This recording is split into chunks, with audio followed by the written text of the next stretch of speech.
Well, if this is it, old boy, I hope you don't mind if I go out speaking to kings. By all means, Captain. So, Inglourious Basterds is packed with legendary scenes you've probably seen analyzed more than once. Yes.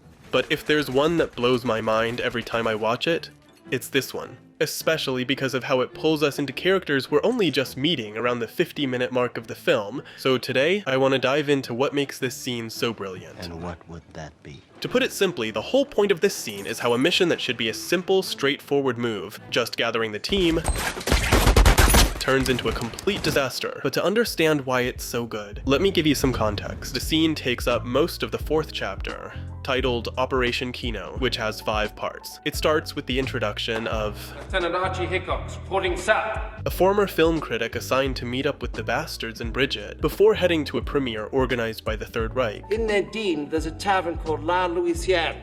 There you'll rendezvous with our double agent. She'll take it from there. She's the one who's going to get you into the premiere.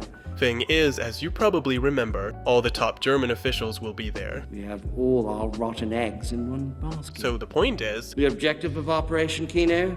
Well, you know... Blow up the basket.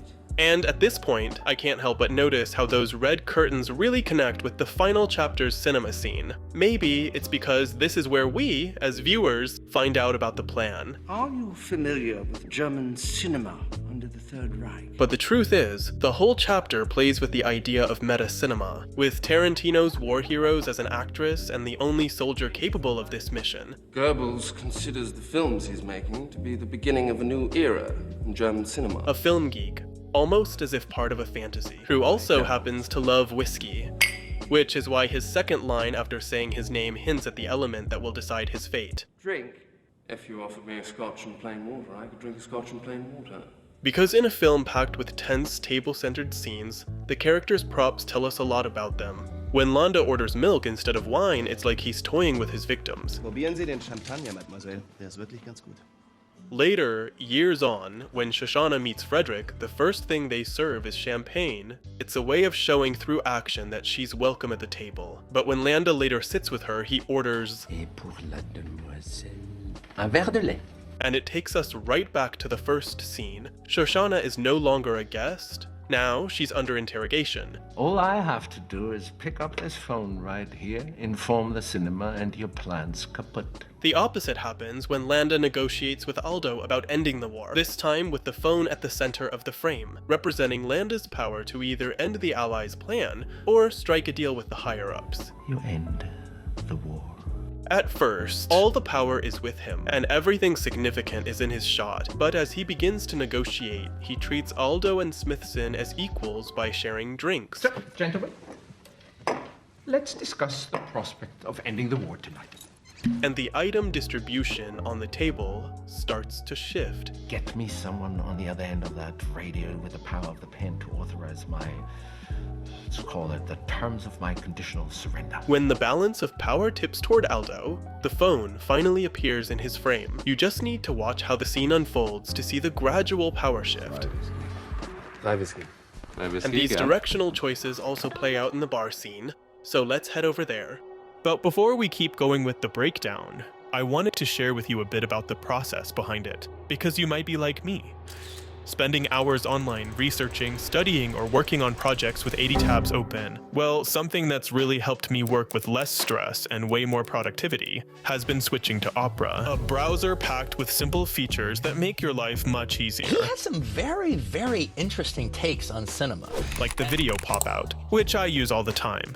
For example, if I'm editing an effect and want something playing in the background, I can do that without having to jump in and out of my editing program just to pause the video. And it's the same when I'm writing a YouTube script where I can watch the scene and analyze it at the same time. Ooh, that's a bingo. Also, another thing that's been a game changer in my writing process is having quick access to Aria, Opera's built-in AI, because I just have to hit Control + / to ask whatever I need.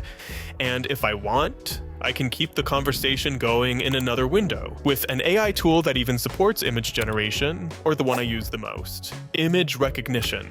And another one of those details that really saves you tons of headaches is the tab islands, which are amazing for keeping everything organized, since you can have Google Docs, YouTube videos, or any random tabs you opened on a whim automatically sorted into different islands by topic. Plus, you can customize, rearrange, and even label them with emojis, so they're easier to spot. But don't just take my word for it. You can try Opera yourself for free by downloading it with the link in the description. And trust me, it's worth giving it a shot. Now, let's get back to it. The main idea in this scene is that anything that can go wrong will go wrong. You said it was in a tavern. It is a tavern. Yeah, in a basement. First off, it's in a basement, the worst possible place for a fight. Because even though they say, You know, we're not looking for trouble right now. we know things are about to go south. After all, we're watching a Tarantino film. And the second issue was emphasized by this cut. She wasn't picking a place to fight. She was picking a place isolated and without Germans. Ich bin männlich. Ich bin eine literarische Figur. Originally, the scene runs half a minute longer in the script, but editor Sally Menke decides to cut it here, probably to emphasize the joke. Ich bin männlich. Ich bin eine literarische Figur. Ich bin aus Amerika. Aber darüber lässt sich streiten, ja. The camera starts on a single German soldier, building suspense because you don't know how many more might be there. Die Nationalität des Autors hat doch nichts mit der Nationalität der Figur zu tun. The dialogue here is classic Tarantino, one of those long speeches. But if you read between the lines, it's already hinting at the scene's core themes: identity and nationality. Hamlet ist kein Brite, er war Däne. Also ja, diese Figur ist auf jeden Fall in Amerika geboren. As the conversation unfolds, we don't see exactly how many Germans there are, but from Bridget's gaze, we can tell there's more than one, at least 3. This slow reveal has more impact than simply showing all the Germans at once, and then Tarantino does this. Schnaps. Schnaps. Schnaps. Schnaps. Schnaps. 5 Schnaps. He uses the drink order to reveal that there are 5 soldiers. The genius here is how Tarantino quickly builds a sense of familiarity with the German soldiers in just a few seconds, presenting them as a friendly group you could easily know yourself.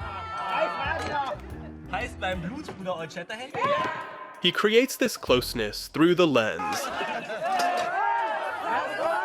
making us feel like we're right at the table, and by giving us close-ups of them. He's not just introducing them, he's individualizing these background characters who, in any other movie, would be a homogeneous group. And as I mentioned before, the production design here tells us a bit about the characters. While the German soldiers sip beer from metal mugs like pawns, Bridget, a movie diva, drinks champagne in a delicate glass goblet, a refined drink that evokes status and, being a French beverage, aligns her with the Allied side.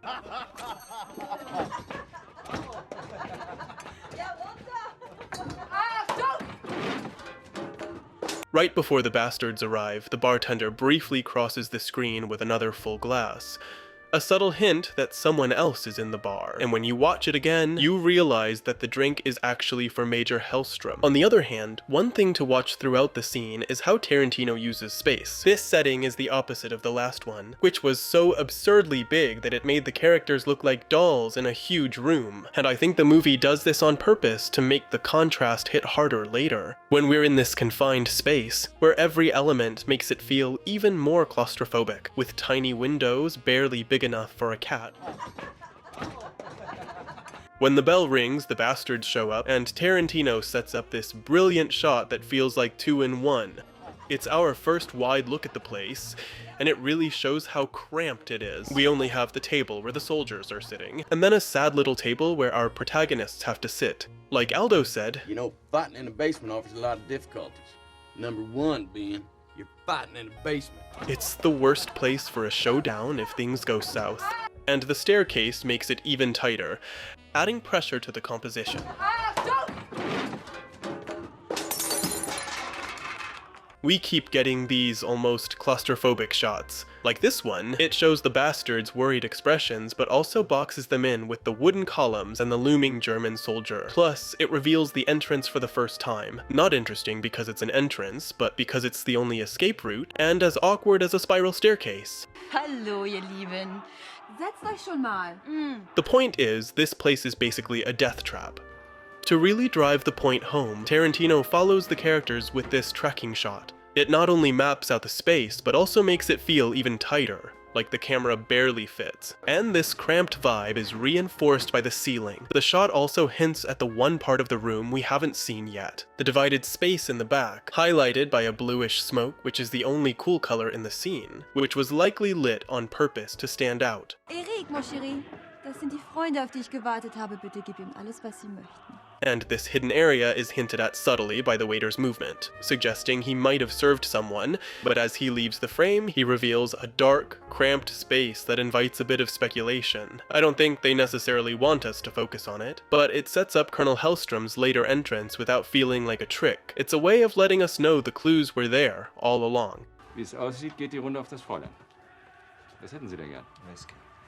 2 Whisky. 3 Whisky. Then there's a shot where drinks start to take the spotlight, and it's no minor detail. Make it yourself like a good chap, will you? The bars and the glare. Do you remember the first scene? Here, Tarantino plays with irony by making the character's first action foreshadow his story's end, serving himself a drink from a globe. At the end of the day, he's discovered by ordering a drink with gestures like a Brit, not like a German, basically not knowing the world well enough. And this is a small detail, but you'll see that the magic of this chapter is how it constantly anticipates elements of narrative weight. Just look at this clip from the scene and the sequence of 3 shots. Ich wünsche Ihnen noch einen wunderschönen guten Abend. Ich bedanke mich. After they order their whiskeys, Tarantino gives us 3 shots. First, he focuses on Bridget's shoes, hinting at her class, but also foreshadowing her fate, since that's how Landa will recognize her. Then we get a shot moving from the record player to Bridget, and another from the characters to the 3 glasses of whiskey. I'll go into the record player shot later because it'll make more sense in a few minutes. But what interests me here is the last shot, which captures the story in a nutshell. The characters are all together for the first time, and the camera focuses on what will seal their fate, the order of 3 whiskeys. Würde es doch seltsam aussehen, wenn wir gehen würden, ohne etwas getrunken zu haben. Sie hat recht. Bleib ganz ruhig und genießt euren Whisky. As it goes on, Tarantino keeps breaking the Bastards' sense of privacy with little interruptions, like the bartender refilling drinks.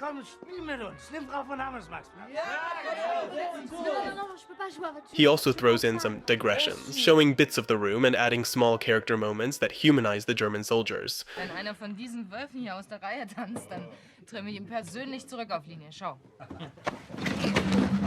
And this is a smart choice because, for a film with such a caricature tone, it shows more nuance than many war movies. And I think the point here is that these soldiers start as a potential threat. But with these details, Tarantino makes them not only a risk, but also characters you don't want to see die, so the tension goes in 2 directions, especially with Wilhelm. Wir trinken auf unseren Freund Wilhelm und seinen kleinen Sohn Maximilian. Auf, Max! Auf! This empathy deepens when we learn they're celebrating because one of them has just become a father. This setup leads to the scene's turning point. Also lasst euch nichts anmerken. Der Führer wird zur Stelle. When that new father approaches Bridget's table to ask for an autograph for his son. Fräulein, sein Name ist Maximilian. Maximilian, das ist aber ein schöner Name. Ja. It's a simple interruption, but anyone who's tried writing a script knows how brilliant it is, because with this one move, Tarantino does a lot at once. First, he adds unpredictability to a situation that was already tense with a drunk guy who makes everyone uncomfortable. Then he increases our sympathy for him, even a bit of tenderness as this guy talks about his kid, which gets us worrying about him. Plus, he has Bridget leave her autograph on a handkerchief, which Tarantino emphasizes with a close-up, as this element will be key for Landa to discover she was there. Was führt sie nach Frankreich? Das geht sie nichts an, Oberfeldwebel. And finally, most importantly, it forces Highcox to react, and that's exactly what ends up making him slip up. With just this moment, a simple scene jumps forward and becomes something new. Sie haben vielleicht nicht die Gastfreundschaft des Fräuleins mit ihrem betrunkenen, rüpelhaften Benehmen strapaziert. Editor Sally Menke sets the tone by cutting the diegetic music from the record player and holding the longest shot of the scene so far at 39 seconds, while previous shots were much quicker. Oberfeldwebel.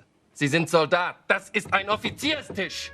What I love about this moment is how Tarantino messes with our expectations. Going into the scene, you'd never think it'd be a slip-up from this cultured, civilized guy that gives them away. You'd expect it from one of the bastards, and it's kind of ironic that their tragic end boils down to nothing more than bad acting on his part. Yet it's his 26 seconds of talking that give away his accent, which is so unconvincing that even a drunk guy could spot it. Sturmführer, Sie haben einen sehr ungewöhnlichen Akzent.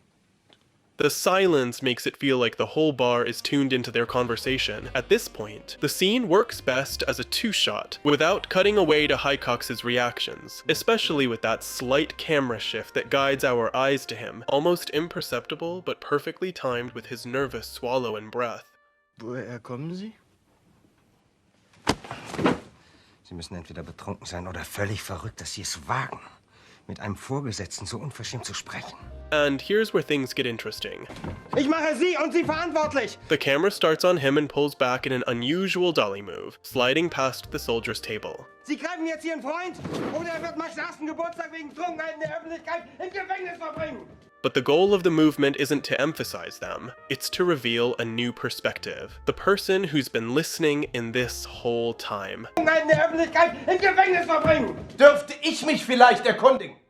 And that's when we meet once again Major Hellstrom. His introduction says it all. He's almost in shadow, lit from below in a way that barely illuminates his face, creating an eerie effect. And then there's the pacing. This shot isn't just one of the longest in the scene, but also one of the quietest, with Hellstrom controlling the tempo and taking his time with each movement. In his first appearance, he's a dark silhouette, creating a sense of mystery and unease. As he steps into view, the camera follows, reinforcing his significance and importance. And it even follows him as he removes the record player, using his left arm so we can just catch the armband, subtly lit up. And this is where the importance of that initial shot of the record player, which we saw as soon as the bastards arrived, comes into play. It's a casual shot, but if you look closely, it's framed from this exact perspective. Maybe it's a way to immerse us in the scene's soundscape from the start, or perhaps it's a hint that Hellstrom controls both the music and the space. Or maybe Tarantino is subtly reminding us that the record player's abrupt stop. Oberfeldwebel.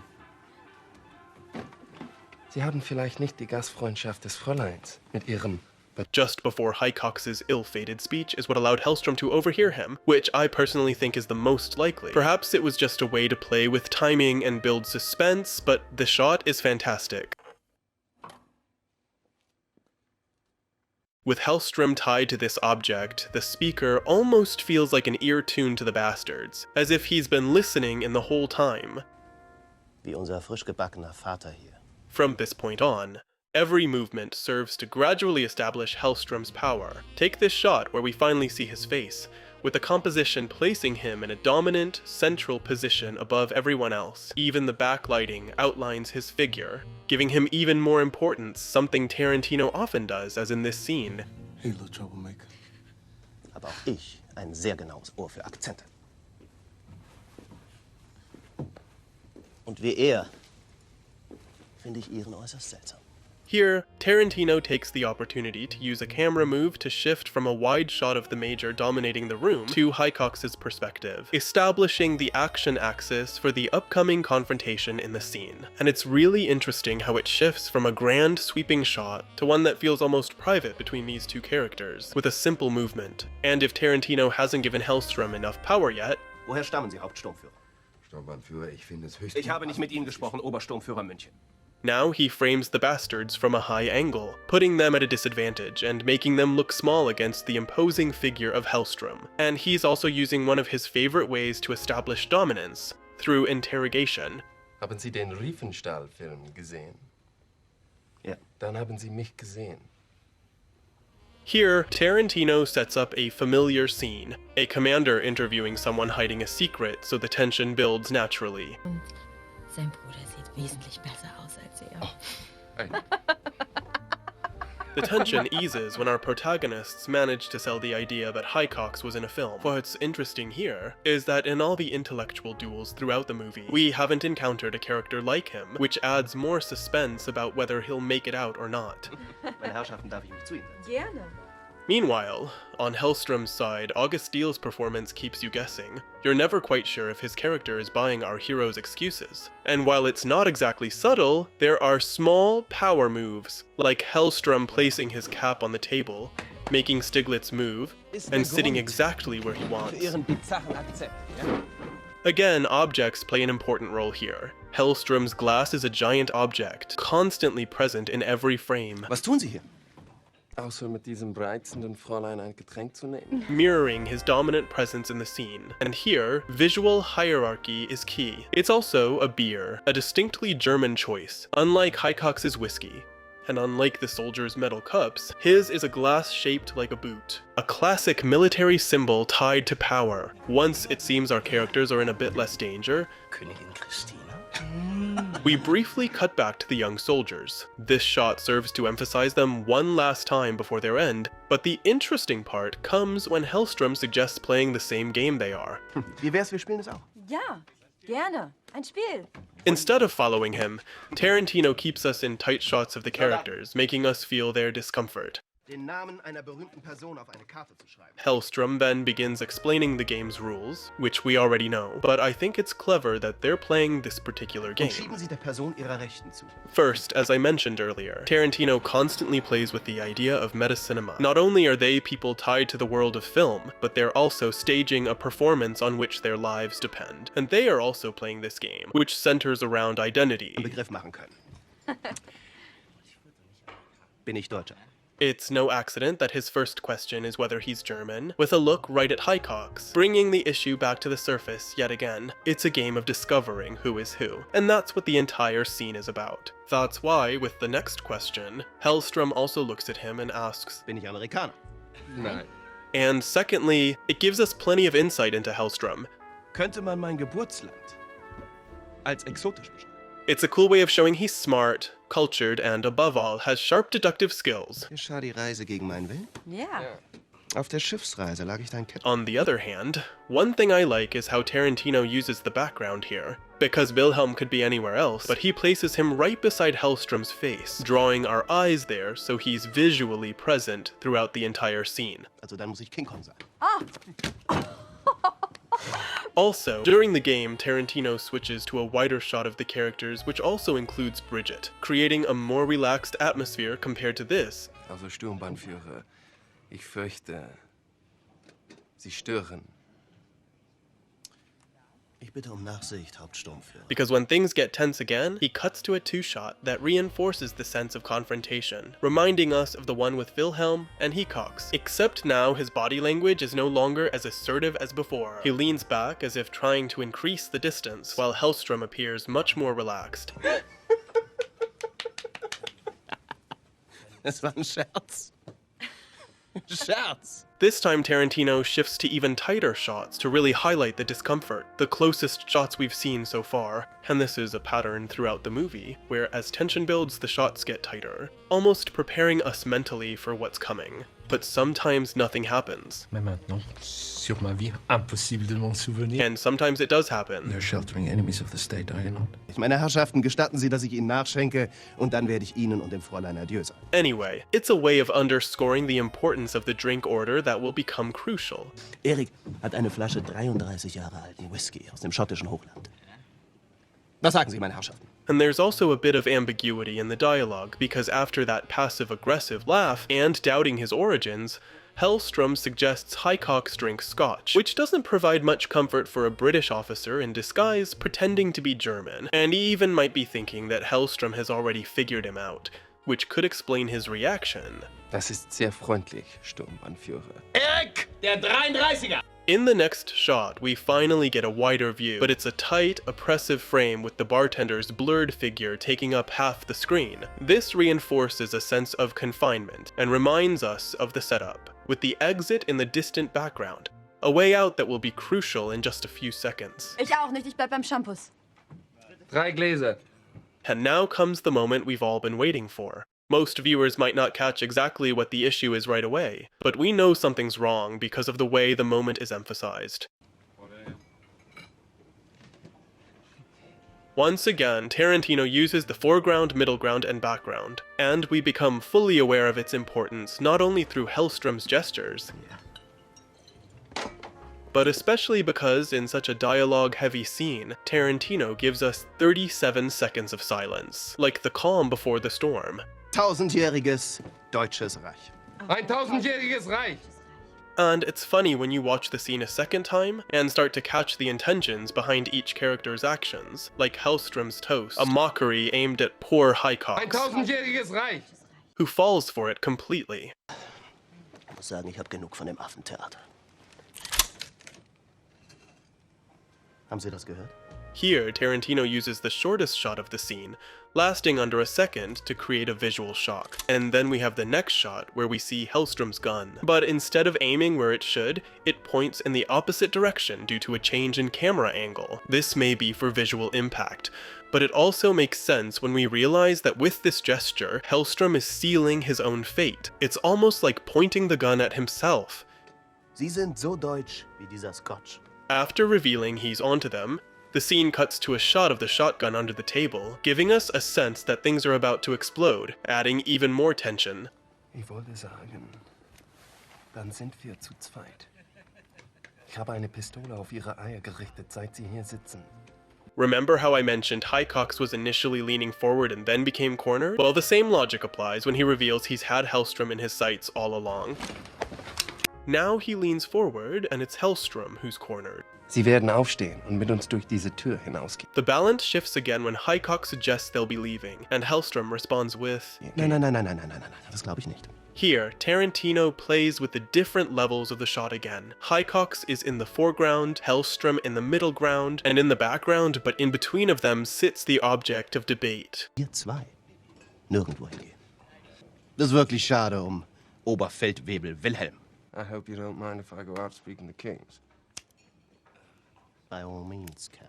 And finally, this simple shot that I love. Hellstrom is no longer in the frame. It's just Highcox, in a 20-second shot that serves as his farewell, referencing whiskey as he did in his first line. There's a special rung in hell reserved for people who waste good scotch. And just like that, this tense moment explodes in classic Tarantino style. To your Nazi boss.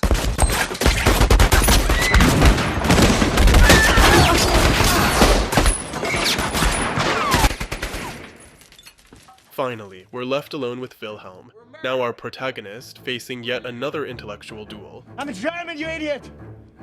But that's a story for another video.